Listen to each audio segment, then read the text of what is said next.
যেই জাপান আমেরিকাকে পেছনে ফেলে দিতে চলেছিল, সেই জাপান আজ বিধ্বস্ত, যুদ্ধ বিধ্বস্ত নয়, ঋণের দায়ে জর্জরিত। জাপান তার নিজের জিডিপির প্রায় ২৫০%-এরও বেশি ঋণের দায়ে জর্জরিত। সারা বিশ্বের ক্ষেত্রে দেখতে গেলে এটা সর্বোচ্চ। একটা অর্থনৈতিকভাবে সাবলীল দেশকে ধ্বংস করে দিল আমেরিকার এক ইকোনমিক সার্জিক্যাল স্ট্রাইক। ১৯৮০-র দশক বিশ্বের সবচেয়ে উদীয়মান শক্তি হিসেবে উঠে আসছিল জাপান। সেই জাপান যারা কিন্তু হিরোশিমার ভয়ানক বিধ্বস্ততাতে বিপর্যস্ত ছিল। সেই জাপান যারা কয়েক দশকে নিজেদের অর্থনীতিকে বিশ্বের সবচেয়ে শক্তিশালী অর্থনীতির দিকে কিন্তু এগিয়ে নিয়ে যাচ্ছিল। টয়োটা, তোশিবা, সোনির মতো কোম্পানিগুলো কিন্তু সারা বিশ্ব কাঁপিয়ে ব্যবসা করছিল। কিন্তু জাপান যে এত তাড়াতাড়ি এত বর্ধনশীল একটা অর্থনীতিতে রূপ নেবে, যেটা আমেরিকা কিন্তু দুঃস্বপ্নেও ভাবতে পারেনি। জাপান কিছুদিনের মধ্যে হয়তো আমেরিকাকেও ছাপিয়ে যেতে পারত। আর তাই শুরু হলো রাশ টানা। আমেরিকা একটা মিশন ঠিক করলো যে জাপানকে থামাতেই হবে। যেই দেশ বিশ্বের এক টেকনোলজির সুপার পাওয়ার হয়ে উঠে আসছিল, সেই দেশ আজ ভাঙা, চূর্ণ বিচূর্ণ। আর জাপানকে শেষ করলো তার নিজের বন্ধুরা, তার নিজের মিত্ররা। আর এজন্য তাদেরকে কোনো অস্ত্র ব্যবহার করতে হয়নি। আমেরিকা এবং ন্যাটোর মতো জাপানের বন্ধুরা জাপানকে তারা এটা ফিল করালো যে এক ভয়ানক যুদ্ধ আসছে, তুমি নিজেকে প্রিপেয়ার করো, চীন তোমাদের যে কোনো সময় আক্রমণ করতে পারে।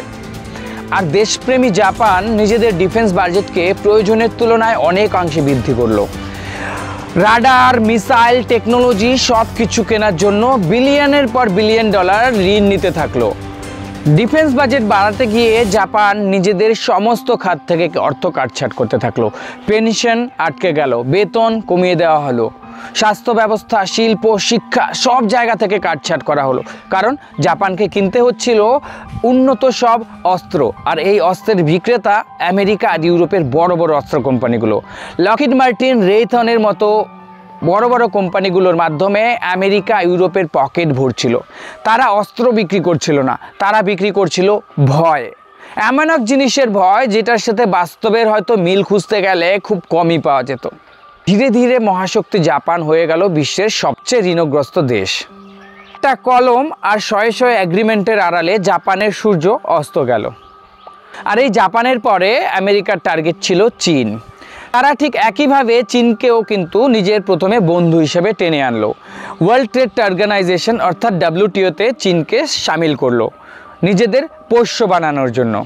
কিন্তু তাদের সেই চাল এক্ষেত্রে কিন্তু উল্টে গেল। চীন পোস্ত মানেনি, বরঞ্চ শৃঙ্খল ভেঙে এগিয়ে এলো। আমেরিকা যেমন চীনকে বন্ধুত্ব দেখাতে গেল, সেই বন্ধুত্বের মুখোশ চীন আগেই বুঝতে পেরে গেছে। আর সেই বন্ধুত্বের মুখোশকে কাজে লাগিয়ে চীন নিজেদের রিজার্ভ, ফরেন রিজার্ভকে ট্রিলিয়ন ডলারে পৌঁছে দিল। Technology, electric vehicles, solar, AI, rare আর্থের মতো বিশ্বকে চালানোর মতো সমস্ত প্রযুক্তি চীন নিজেদের দখলে নিয়ে নিল। আর আমেরিকার যে পরিকল্পনা ছিল সেটাকে ভেস্তে দিল। এক্সপোর্টের দিক দিয়ে সারা বিশ্বে নিজেদেরকে এমন জায়গায় চীন নিয়ে গেল যেখান থেকে ফিরে আসা কোনো দেশের পক্ষেই অসম্ভব হয়ে পড়ল। 2014 সাল আস্তে আস্তে PPPর দিক থেকে অর্থাৎ পারচেসিং পাওয়ারের দিক থেকে চীন হয়ে উঠল বিশ্বের 1 নম্বর। আমেরিকা তার ধারে কাছেও নেই। আর এতে আমেরিকার মাথা খারাপ হলো। আমেরিকা শুরু করলো চীনকে আটকানোর সম্ভাব্য সমস্ত রকম প্রয়াস। বিভিন্ন রকম স্যাংশন জারি করলো, টেকনোলজিতে ব্যান লাগালো, সব দিক থেকে চীনকে কিন্তু আটকে দিতে চাইলো। কিন্তু চীন এর প্রস্তুতি অনেক আগেই নিয়ে রেখেছিল, কারণ চীন সেলফ রিলায়েন্ট হয়ে গিয়েছিল। আমেরিকার স্যাংশনের বিরুদ্ধে গিয়ে চীন তৈরি করলো BRICS, SCO, belt road initiative নিল সারা বিশ্বের সাথে নিজেদের ইচ্ছা মতো যোগাযোগের জন্য। রেয়ার আর্থ মিনারেলের উপর চীন একচেটিয়া অধিকার করে নিল। ইন্ডাস্ট্রিজ, সেমিকন্ডাক্টর ইন্ডাস্ট্রি সব কিছু চীন যেন নিজের থাবায় নিয়ে নিল। আর আমেরিকার সমস্ত রকম পরিকল্পনা ব্যর্থ হলো। চীনের পরে আমেরিকার নেক্সট টার্গেট হলো ভারতবর্ষ। মুখে মুখে বন্ধুত্বের বুলি আউড়ে যাচ্ছে আমেরিকার সমস্ত প্রেসিডেন্টরা। আমেরিকা যেন ভারতবর্ষের এক বিশাল বড় বন্ধু, কিন্তু আদতে দেখা যাচ্ছে সেই আমেরিকাই ভারতবর্ষকে সম্ভাব্য সব ধরনের দিক থেকে পেছনে টেনে রাখছে। কারণ রিপোর্ট বলছে বিশ্বের দ্রুত বর্ধনশীল ইকোনমি হিসাবে ভারতবর্ষের উত্থান ঘটছে। রিসার্চাররা এটাও বলছে যে 2040 সালের মধ্যে ভারতবর্ষ পিপিপির দিক থেকে অর্থাৎ পারচেসিং পাওয়ারের দিক থেকে আমেরিকাকেও পেছনে ফেলে দেবে। তাই আমেরিকা সম্ভাব্য সব ধরনের কিন্তু চেষ্টা করছে ভারতবর্ষকে নিজের কন্ট্রোলে রাখার। আমেরিকা দেখিয়ে দিচ্ছে ইরান ইরাক থেকে তেল নেওয়া যাবে না, রাশিয়া থেকে তেল নেওয়া যাবে না, কারণ জানে ভারতবর্ষ জ্বালানি নির্ভর দেশ, ভারতবর্ষ একটা উন্নয়নশীল দেশ।